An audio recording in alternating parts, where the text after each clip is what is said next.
Tajuk firman Tuhan yang kita akan pelajari ialah malapetaka yang tidak pernah didengar dan Paskah.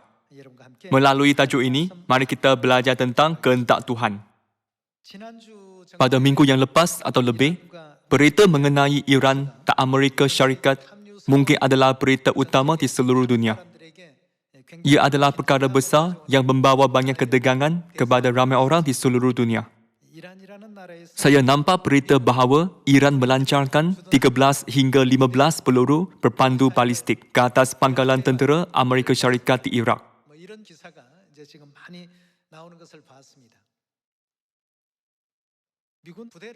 Serangan ke atas pangkalan Amerika Syarikat boleh menjadi risiko antarabangsa yang besar.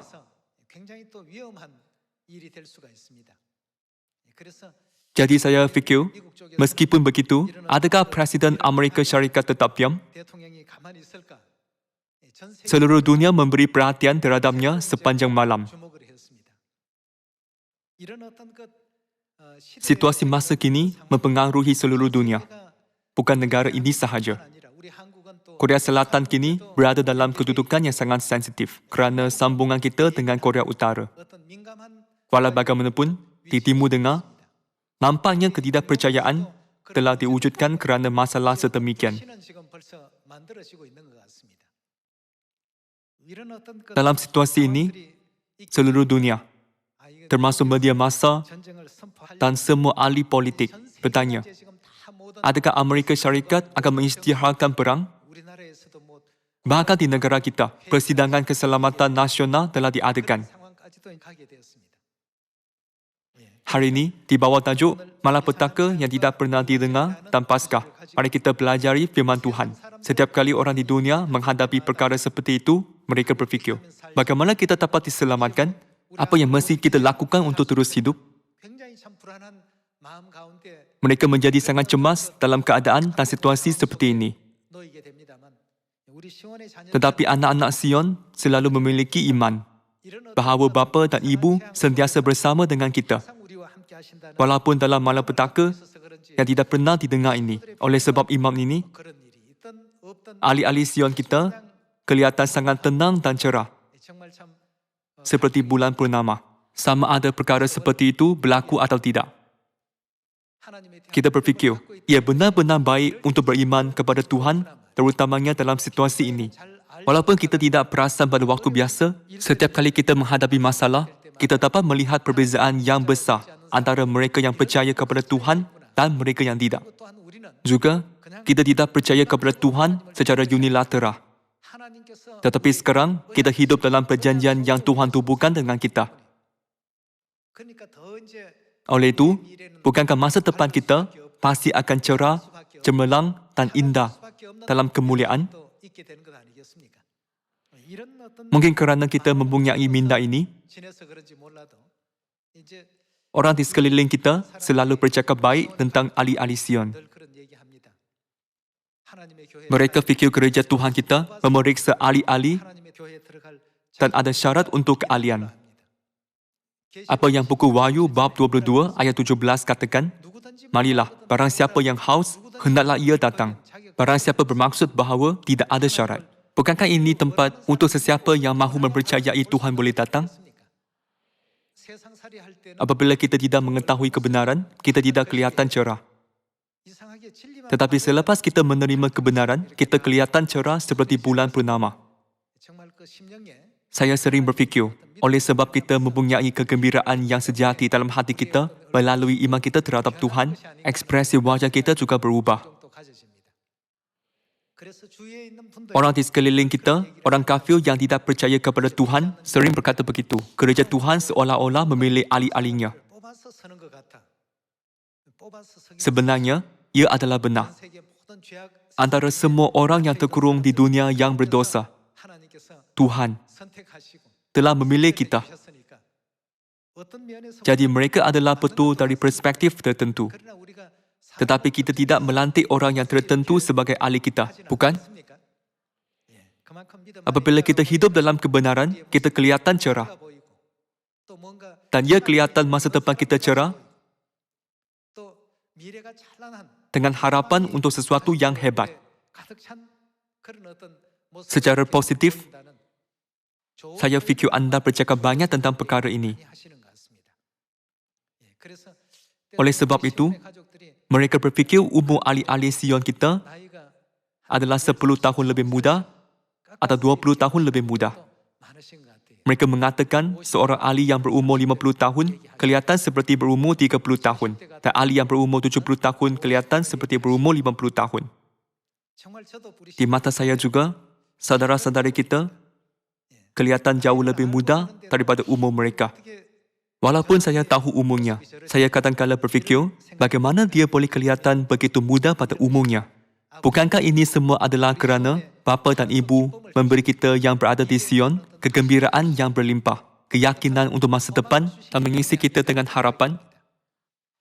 Pertama sekali, marilah melihat buku Zefania bab 1 dan melihat satu ramalan di dalam Alkitab. Buku Zefania bab 1 ayat 2 berkata, Aku akan menyapu bersih segala-galanya dari atas muka bumi. Demikianlah firman Tuhan. Oleh sebab ramalan ini, bahawa dia akan menyapu bersih segala-galanya, kita tidak dapat mengelakkan diri tetapi mengawasi peristiwa besar dan kecil yang berlaku di sekeliling kita. Apabila sesuatu yang sepadan dengan ramalan Alkitab berlaku, kita akan berfikir, adakah masa untuk ramalan Tuhan dipenuhi? Memandangkan kita berada dalam keadaan ini, kita lebih memberi perhatian terhadap situasi di seluruh dunia dan terhadap hubungan dengan Korea Utara serta situasi di antara Amerika Syarikat dan Iran. Aku akan menyapu bersih segala-galanya dari atas muka bumi. Demikianlah firman Tuhan. Dan ayat 3. Aku akan menyapu manusia dan hewan. Aku akan menyapu burung-burung di udara dan ikan-ikan di laut. Aku akan merebahkan orang-orang fasik dan akan melenyapkan manusia dari atas muka bumi. Demikianlah firman Tuhan. Melalui Nabi Zefania, Tuhan telah menjelaskan masa depan bumi ini. Situasi ini pasti akan datang. Ramalan pasti akan dipenuhi. Tetapi bila? Jadi sekarang, kita sedang menunggu masa Tuhan yang telah diramalkan. Marilah melihat ayat 14. Sudah dekat hari Tuhan yang hebat itu. Sudah dekat dan datang dengan cepat sekali. Dengar, hari Tuhan pahit. Pahlawan pun akan menangis. Hari kegemasan hari itu, hari kesusahan dan kesulitan. Hari kemusnahan dan pemusnahan. Hari kegelapan dan kesuraman. Hari berawan dan kelam, hari peniupan sangkakala, dan pergi tempur terhadap kota-kota yang berkubu, dan terhadap menara penjuru yang tinggi. Aku akan menyusahkan manusia sehingga mereka berjalan seperti orang buta, sebab mereka telah berdosa kepada Tuhan. Darah mereka akan tercurah seperti debu dan usus mereka seperti tahi. Mereka tidak dapat diselamatkan oleh perak atau emas mereka pada hari kegemasan Tuhan, dan seluruh bumi akan dimakan habis oleh api cemburunya. Sebab kebinasaan, malah kebinasaan dahsyat diadakannya terhadap segenap penduduk bumi. Ramalan ini pasti akan dipenuhi. Tetapi bila ini akan dilaksanakan, bagaimanapun, anda fikir, mengapa tiba-tiba perak dan emas disebut di dalam buku Zefania bab 1? Dalam berita bahawa terdapat konflik di antara Amerika Syarikat dan Iran, harga emaslah yang mempunyai kesan terbesar. Dilaporkan bahawa orang membeli banyak emas. Sekiranya berlaku peperangan, wang akan kehilangan nilainya. Jadi di seluruh dunia, orang membeli emas. Apakah yang dikatakan Alkitab mengenai hal ini? Ia berkata, mereka tidak dapat diselamatkan oleh perak atau emas mereka pada hari kegemasan Tuhan. Tuhan telah memberitahu kita apa yang orang akan lakukan dan bagaimana mereka akan bereaksi pada zaman ini melalui Nabi Zefania. Oleh itu, masa untuk ramalan itu, mereka tidak dapat diselamatkan oleh perak atau emas mereka pada hari kegemasan Tuhan pasti akan tiba. Memandangkan masa itu pasti akan tiba, kita semua mesti berdiri teguh di Sion dan kepada Tuhan, dan menanti-nantikan hari Tuhan serta mempercepat kedatangannya. Hidup dengan lebih suci dan saleh. Tuhan menunjukkan kepada kita babak ramalan tentang hari-hari terakhir di dalam buku Zefania. Dan kita juga dapat melihat kandungan yang sama di dalam buku Maliaki bab 4. Ramalan ini di dalam Alkitab adalah berdasarkan fakta bahawa perkara-perkara ini pasti akan berlangsung.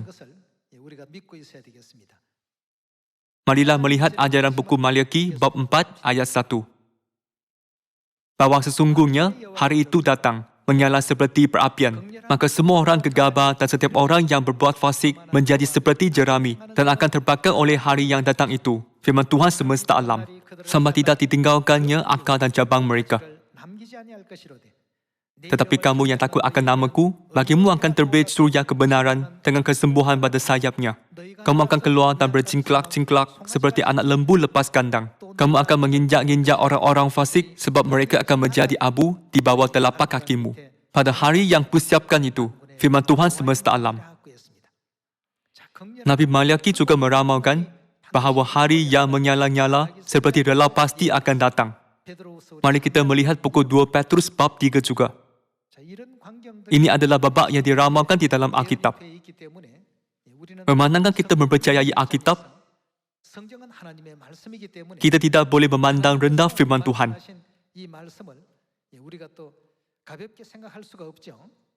Marilah melihat pukul 2 Petrus bab 3 ayat 6. Dan bahawa oleh air itu, bumi yang dahulu telah binasa, dimusnahkan oleh air bah. Masa itu merujuk kepada zaman Nuh. Pada zaman Nuh, manusia telah dimusnahkan oleh air. Marilah melihat ayat 7. Tetapi oleh firman itu juga, langit dan bumi yang sekarang terpelihara dari apa? Dari api. Dan disimpan untuk hari penghakiman dan kebinasaan orang-orang fasik. Adakah anda menyimpan makanan di dalam peti sejuk selama-lamanya? Anda menyimpannya buat sementara waktu untuk menggunakannya suatu hari nanti, betul? Di sini juga, Tuhan berkata bahawa mereka dipelihara untuk api, disimpan untuk memusnahkan, disimpan untuk hari penghakiman, dan kebinasaan orang-orang fasik. Marilah melihat ayat 10. Tetapi hari Tuhan akan tiba seperti pencuri. Pada hari itu, langit akan lenyap dengan gemuruh yang dahsyat, dan unsur-unsur dunia akan hangus dalam nyala api, dan bumi dan segala yang ada di atasnya akan hilang lenyap. Jadi, jika segala sesuatu ini akan hancur secara demikian, betapa suci dan salehnya kamu harus hidup, iaitu kamu yang menantikan dan bercepat kedatangan hari Tuhan. Pada hari itu, langit akan binasa dalam api dan unsur-unsur dunia akan hancur kerana nyalanya. Malapetaka yang tidak pernah didengar, yang tercatat di dalam Alkitab, pasti akan datang. Jadi manusia tidak dapat hidup dengan selesa pada zaman ini. Sebelum hari itu menjelang, kita perlu cepat menyampaikan kebenaran kepada orang yang belum pernah mendengar kebenaran. Kita juga harus menyampaikan firman kehidupan kebenaran kepada kawan-kawan, saudara mara dan kenalan rapat kita dengan cepat. Kalau begitu, sebelum malapetaka yang tidak pernah didengar datang, apa yang kita, umat syurgawi, persiapkan untuknya? Marilah melihat pokok Keluaran bab 12. Tuhan memberitahu kita cara untuk melarikan diri daripada malapetaka di dalam Alkitab. Pokok Keluaran bab 12 ayat 1. Berfirmanlah Tuhan kepada Musa dan Harun di tanah Mesir, bulan inilah akan menjadi permulaan segala bulan bagimu. Itu akan menjadi bulan pertama bagimu tiap-tiap tahun. Katakanlah kepada segenap jemaah Israel, pada tanggal 10 bulan ini, diambillah oleh masing-masing seekor anak domba. Menurut kaum keluarga, seekor anak domba untuk tiap-tiap rumah tangga. Tetapi jika rumah tangga itu terlalu kecil jumlahnya untuk mengambil seekor anak domba, maka ia bersama-sama dengan tetangganya yang terdekat ke rumahnya, haruslah mengambil seekor menurut jumlah jiwa. Tentang anak domba itu, kamu buatlah perkiraan menurut keperluan tiap-tiap setiap orang. Anak dombamu itu harus jantan, tidak bercela, berumur setahun. Kamu boleh ambil domba atau kambing. Kamu harus mengurungnya sampai hari yang ke-14 bulan ini, lalu seluruh jemaat Israel yang berkumpul harus menyembelihnya pada waktu senja. Kemudian dari darahnya, haruslah diambil sedikit dan dibubuhkan pada kedua tiang pintu dan pada ambak atas, pada rumah-rumah di mana orang memakannya. Mereka diberitahu untuk meletakkan darah pada rumah di mana mereka berada. Ayat 8. Dagingnya harus dimakan mereka pada malam itu juga. Yang dipanggang mereka harus makan dengan roti yang tidak beragi beserta sayur pahit. Janganlah kamu memakannya mentah atau direbus dalam air. Hanya dipanggang di api, lengkap dengan kepalanya dan betisnya tak isi perutnya. Janganlah kamu tinggalkan apa-apa dari daging itu sampai pagi. Apa yang tinggal sampai pagi kamu bakarlah habis dengan api. Dan beginilah kamu memakannya, pinggangmu berikat, kausu pada kakimu dan tongkat di tanganmu. Buru-burulah kamu memakannya, itulah Paskah bagi Tuhan. Sebab pada malam ini, aku akan menjalani tanah Mesir dan semua anak sulung, dari anak manusia sampai anak binatang, akan kubunuh. Dan kepada semua Tuhan di Mesir, akan kujatuhkan hukuman. Akulah Tuhan. Dan darah itu menjadi tanda bagimu pada rumah-rumah di mana kamu tinggal. Darah itu akan menjadi apa untuk mereka? Ia akan menjadi tanda bagi rumah-rumah di mana umat Tuhan berada. Apabila aku melihat darah itu, apakah darah ini?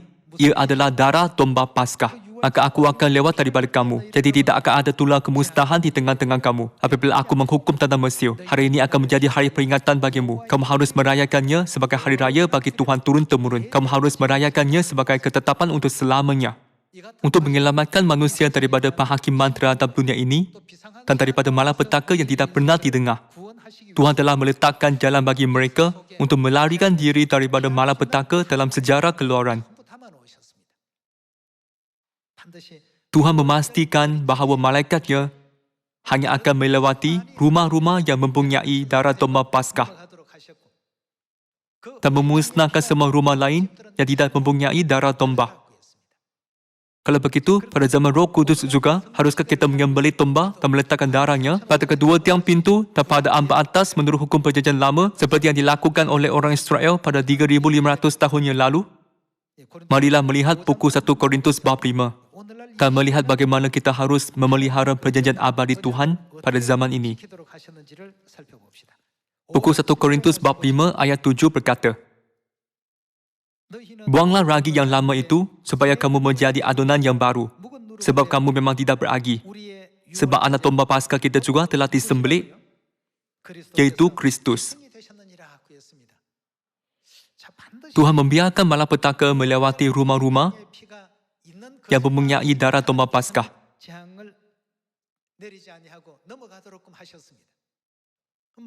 Dan buku 2 Petrus bab 3 berkata, mereka dipelihara untuk api. Apabila api memainkan peranannya di sana dan sini, apa yang akan terjadi di bumi? 1,000 dan 10,000 orang akan jatuh. Dan orang tidak akan tahu apa yang perlu dilakukan dalam siksaan dan penderitaan. Dalam situasi ini, bagaimana Tuhan berjanji untuk melindungi kita?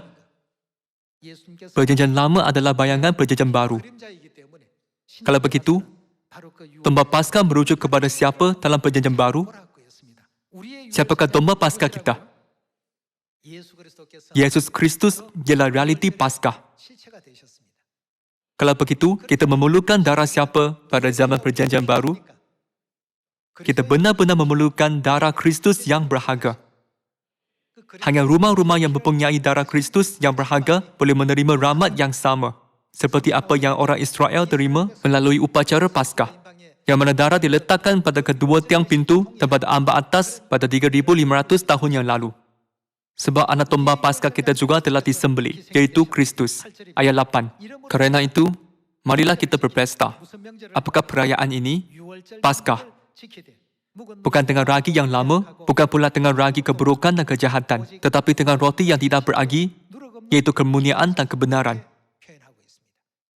Umat Tuhan menyembelih domba dan kambing untuk merayakan Paskah pada 3,500 tahun yang lalu. Bagaimanakah Kristus memerintahkan kita untuk merayakan Paskah sekarang? Marilah melihat buku Matius bab 26 ayat 17. Pada hari pertama dari hari raya roti tidak beragi, datanglah murid-murid Yesus kepadanya dan berkata, di mana engkau kehendaki kami mempersiapkan perjamuan Paskah bagimu? Ini adalah babak yang terkenal di mana Yesus merayakan Paskah bersama-sama dengan murid-muridnya. Marilah melihat ayat 26.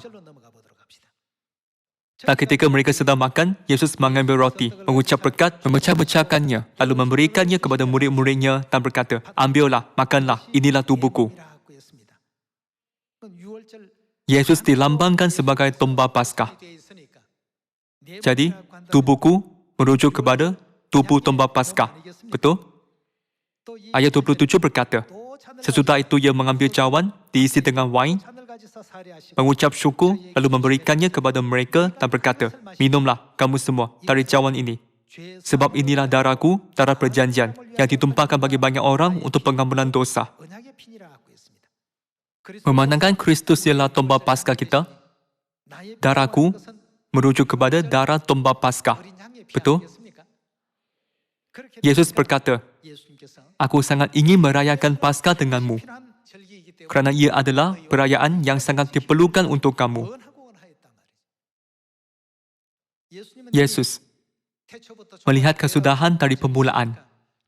Jadi dari perspektifnya, adalah mustahil bagi umat Tuhan untuk dilindungi oleh Tuhan dan diselamatkan tanpa Paskah.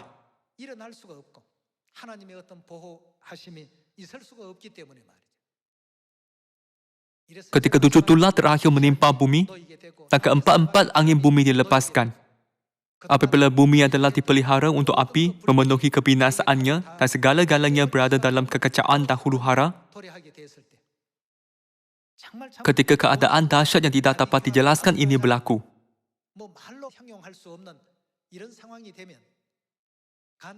maka pahlawan-pahlawan akan menangis dengan pahit. Alkitab berkata bahawa orang akan menggeletak ketakutan dan takisan mereka akan didengar di mana-mana sahaja ketika mereka melihat babak yang dahsyat pada hari-hari terakhir. Walau bagaimanapun, Tuhan telah memberi kita, umat syurga, janji yang berharga ini di mana kita semua akan ditebus melalui Paskah. Betul? Di dalam ramalan buku Yehezkiel bab 7, marilah melihat bagaimana Nabi Yehezkiel menggambarkan babak itu. Bab 7 ayat 1. Kemudian datanglah firman Tuhan kepadaku. "Engkau, anak manusia, katakanlah, beginilah firman Tuhan kepada tanah Israel. Berakhirlah keempat penjuru tanah itu.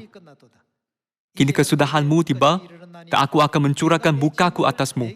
Dan aku akan menghakimi engkau selaras dengan tingkah lakumu. Dan aku akan membalaskan kepadamu segala perbuatanmu yang keji. Aku tidak akan merasa sayang kepadamu dan tidak akan kena belas kasihan. Tetapi aku akan membalaskan kepadamu selaras dengan tingkah lakumu. Dan perbuatan-perbuatanmu yang keji akan tertimpa atasmu. Maka kamu akan mengetahui bahawa akulah Tuhan." Beginilah firman Tuhan. Lihat, bencana demi bencana akan datang. Kesudahan datang. Kesudahanmu tiba, seakan-akan ia terbangun melawan engkau. Lihat datangnya. Malapetaka datang atasmu, hai penduduk negeri. Waktunya datang, saatnya tiba. Hari huru-hara, bukan tempik sorak di atas gunung-gunung. Sekarang dengan segera, aku akan mencurahkan amarahku atasmu dan melampiaskan murkaku kepadamu. Aku akan menghakimi engkau selaras dengan tingkah lakumu dan membalaskan kepadamu segala perbuatan-perbuatanmu yang keji. Aku tidak akan merasa sayang dan tidak akan kena belas kasihan. Selaras dengan tingkah lakumu, akan ku balaskan kepadamu dan perbuatan-perbuatanmu yang keji akan tertimpa atasmu. Maka kamu akan mengetahui bahawa aku, Tuhanlah, yang memusnahkan. Lihat, harinya sungguh datang. Malapetaka akan menimpa, kelaliman bertunas, keangkuhan bertaruh, kekerasan bersih Maharaja Lela, yang menjadi penopang segala kejahatan. Tidak ada dari mereka yang tertinggal, baik dari kelimpahan mereka, maupun dari kemewahannya. Kemuliaannya pun akan terhapus. Alkitab berkata bahawa Tuhan telah menyediakan malapetaka yang tidak pernah didengar. Malapetaka yang tidak dapat dibayangkan, untuk menghakimi dan menghukum orang jahat pada hari terakhir. Jadi Tuhan berkata, orang pada zaman Nuh memasuki Patera. Tetapi orang pada zaman ini, semua harus memasuki Sion dengan segera. Tuhan telah mengajak umatnya cara untuk melarikan diri daripada hari kegemasannya sebelum hari itu datang. Dia telah menyediakan Sion untuk kita agar kita semua boleh memasukinya. Betul? Marilah melihat buku Mazmur, bab 91 ayat 7. Walau 1,000 orang rebah di sisimu dan 10,000 di sebelah kananmu, tetapi itu tidak akan menimpamu. Ayat 8.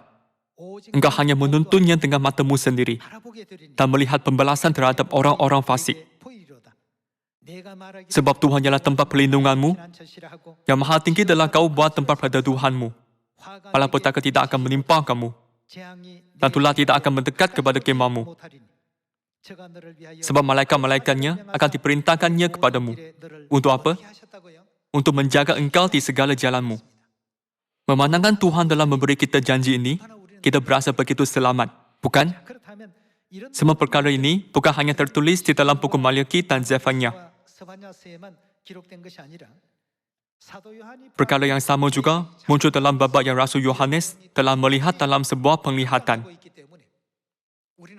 Kita percaya bahawa sekarang kita hidup pada zaman di mana orang cukup jahat sehingga layak dijatuhkan hukuman Tuhan. Marilah melihat buku Wahyu. Bab 7 ayat 1 berkata, kemudian daripada itu, aku melihat 4 malaikat berdiri pada keempat penjuru bumi dan mereka menahan keempat angin bumi. Secara ramalan, angin melambangkan peperangan. Keempat-empat angin adalah angin bertiup dari semua arah, yang melambangkan perang dunia. Alkitab berkata bahawa malaikat-malaikat telah menahan keempat-empat angin. Mereka akan melepaskannya sekarang. Angin perang sedang bertiup di sana dan sini. Sudah hampir masanya untuk keempat-empat angin itu dilepaskan. Berdiri pada keempat penjuru bumi dan mereka menahan keempat angin bumi supaya jangan ada angin bertiup di darat atau di laut atau di pohon-pohon. Tuhan masih memerintahkan mereka untuk menahan keempat-empat angin. Ayat 2. Dan aku melihat seorang malaikat lain muncul dari tempat matahari terbit. Ia membawa meterai Tuhan yang hidup dan ia berseru dengan suara nyaring kepada keempat malaikat yang ditugaskan untuk merusakkan bumi dan laut. Katanya, janganlah merusakkan bumi atau laut atau pohon-pohon sebelum kami memeteraikan hamba-hamba Tuhan kami pada dahi mereka. Tunggu sedikit masa lagi, sehingga meterai Tuhan diletakkan pada dahi umat Tuhan. Dari manakah kerja pemeteraian bermula? Ia bermula dari timur. Di sini, meterai Tuhan diletakkan pada umat Tuhan agar mereka dapat melarikan diri daripada malapetaka. Betul? Meterai bermaksud cop. Meterai Tuhan mempunyai nama siapa?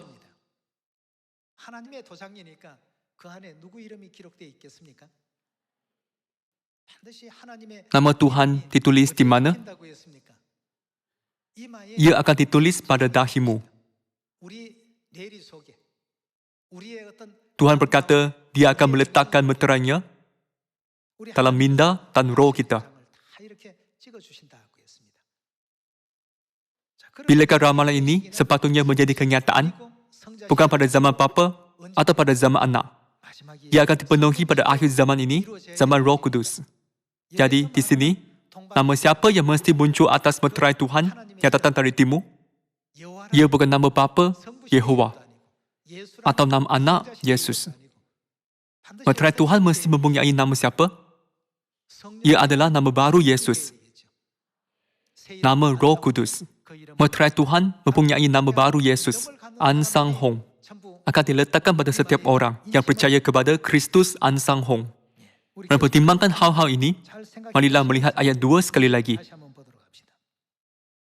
Dan aku melihat seorang malaikat lain muncul dari tempat matahari terbit. Ia membawa meterai Tuhan yang hidup. Dan ia berseru dengan suara nyaring kepada keempat malaikat yang ditugaskan untuk merusakkan bumi dan laut. Katanya, janganlah merusakkan bumi atau laut atau pohon-pohon sebelum kami memeteraikan hamba-hamba Tuhan kami pada dahi mereka. Hanya selepas sejarah yang sempurna untuk menyelamatkan umat Tuhan disediakan, keempat-empat angin akan dilepaskan. Kita telah mencari banyak ahli Sion kita di seluruh dunia pada tahun 2019. Ramai orang dari seluruh dunia, Asia, Afrika, Oceania, Eropah, Amerika Utara, Amerika Selatan, China Utara, China Selatan, India Utara, India Selatan, Rusia dan Brazil sedang kembali ke pangkuan Tuhan bertaubat atas dosa-dosa mereka. Keempat-empat angin boleh dilepaskan sekarang. Kerana ramai saudara-saudari kita telah menerima kebenaran.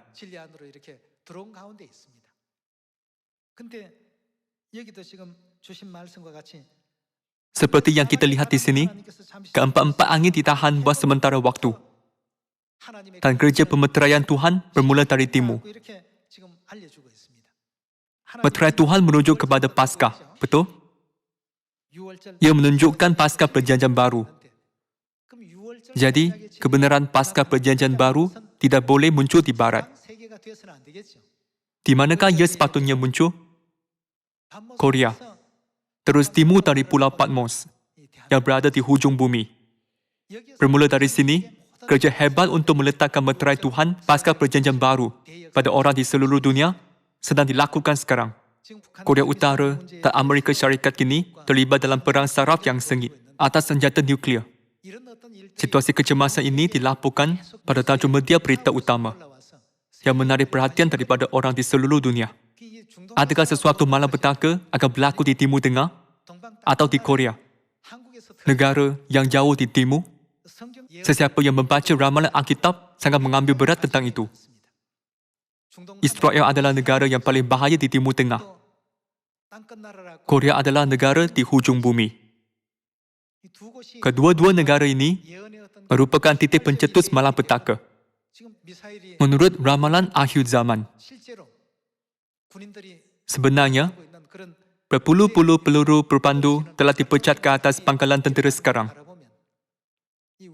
Mempertimbangkan situasi ini, kita tidak boleh hanya menganggapnya sebagai perkara politik. Kita mesti melihat segala-galanya dari perspektif ramalan. Kita harus membantu ramai orang di sekeliling kita untuk memberi perhatian terhadap situasi kritikal ini. Bukannya menganggapnya sebagai babak berita, dengan bertanya kepada mereka soalan. Sekiranya keadaan malapetaka seperti ini benar-benar berlaku, adakah anda tahu cara untuk diselamatkan? Kemudian, kita harus membimbing mereka bagaimana untuk kembali ke Sion, patera keselamatan, seperti yang diramalkan Tuhan. Terserah kepada mereka sama ada mereka menerima atau menolaknya. Itu bukan tanggungjawab kita. Bagaimanapun, kita mesti mengajar kebenaran kepada orang di sekitar kita, supaya semua orang yang kita kasihi, ahli keluarga kita, kawan, jiran dan kenalan, boleh diselamatkan dan memasuki kerajaan syurga yang abadi. Babak Paskah tidak muncul hanya di sini. Di dalam Perjanjian Lama juga, terdapat sejarah yang menunjukkan bahawa kerajaan Israel telah dimusnahkan kerana umatnya menolak Paskah pada zaman Raja Hizkia. Kerajaan Israel berakhir pada tahun ke-9 zaman Hosea, Raja Israel. Mengenai kemusnahannya, Alkitab berkata bahawa kerajaan Israel dimusnahkan kerana umat tidak mematuhi hukum, ketetapan dan peraturan Tuhan.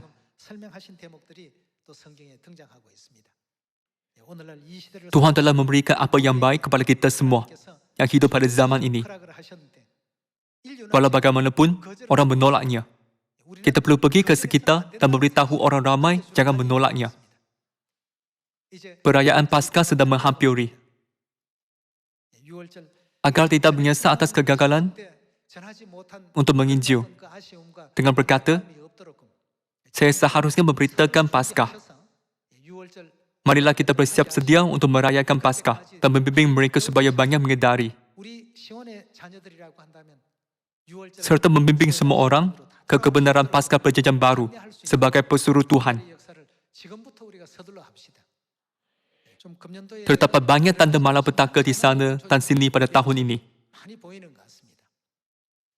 Jika anda ingin menyelamatkan seseorang, menginjil sekarang sebelum ia terlalu lewat. Saya bersungguh-sungguh meminta anda semua untuk melaksanakan peranan yang penting untuk membimbing banyak roh ke pertaubatan dan menyelamatkan seluruh dunia. Dengan ini, saya tamatkan khutbah hari ini. Terima kasih banyak.